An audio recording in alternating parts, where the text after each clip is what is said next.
A controversial play, once banned by former Zimbabwean President Robert Mugabe, has finally been staged in Harare. The play, called 1983, The Dark Years, relieves the horrors of a government crackdown in Matabeleland known as Gukurahundi.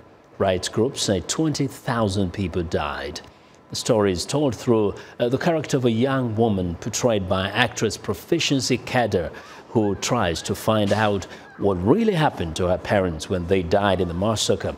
The crackdown began after Mugabe said his government had discovered hidden weapons of former liberation fighters belonging to PF ZAPU, a movement led by Mugabe's then rival, Joshua Nkomo. Mugabe accused Nkomo of plotting an insurgency. He banned the play during the 2012 census.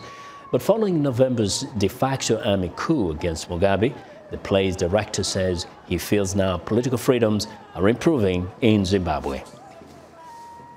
I play the role of a young girl. She doesn't have a name because she doesn't know her identity, which is something that is actually happening in Matabeleland. There are many young girls and boys who do not know who their real fathers are because they were a result of rape that happened during the Gukurahundi. Well, as for playing this role, it was a very big role and it was overwhelming. I feel like I had very big boots to fill. This is a very sensitive issue, and where we come from in Matabeleland, even only if you term the word Gukurahundi, you know, people will start raising their eyebrows, but who is talking about Gukurahundi? So we as a theatre group, we thought it is the right time to try and trigger this kind of debate whereby we need the nation to actually know what happened.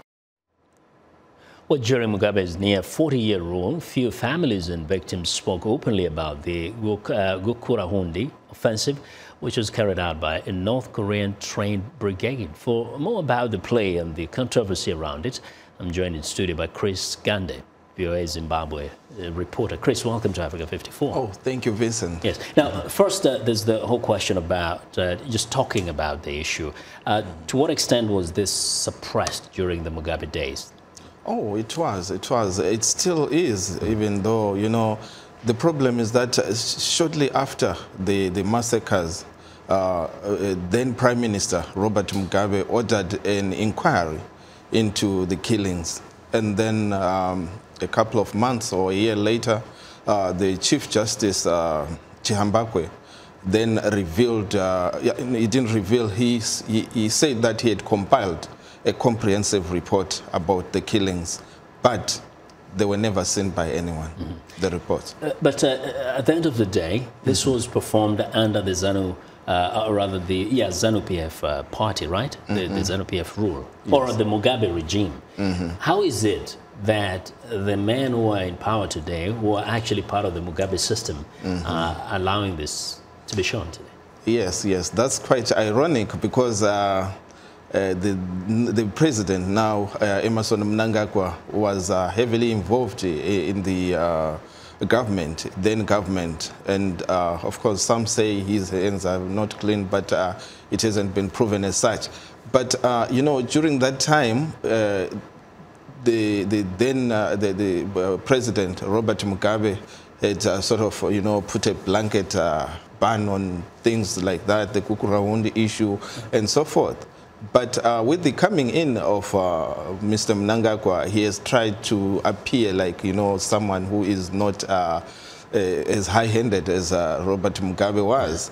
But at the same time, you know, it comes back to, you know, he is opening up for himself, you know, because he was involved then. So it's really... So it could be a double sword there, a double-edged sword, because the elections are just around the corner, right? Yes. So if you kind of open up the wounds of those massacres, what could happen? What are the reactions on the ground? You know, so far it hasn't been really clear because there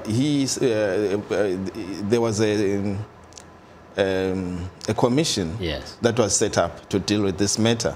But this commission so far has done nothing it has tried to hold, you know, public meetings, but because of, especially in Matabeleland, where the massacres happened, people have not been really warm to it. Yeah. Now, as we head towards the elections, is this also kind of signifying that the current government of Mnangagwa is actually opening up not only to theater like we are seeing this, but also even in the media? What are you getting from the ground? Is it more vibrant, more open today? Yes, they are. They've opened, but still the media is still one-sided, especially the government media. But for personnel, for, you know, people, media coming from elsewhere, they are now giving them, you know, the licenses to operate, unlike in the past. Yeah.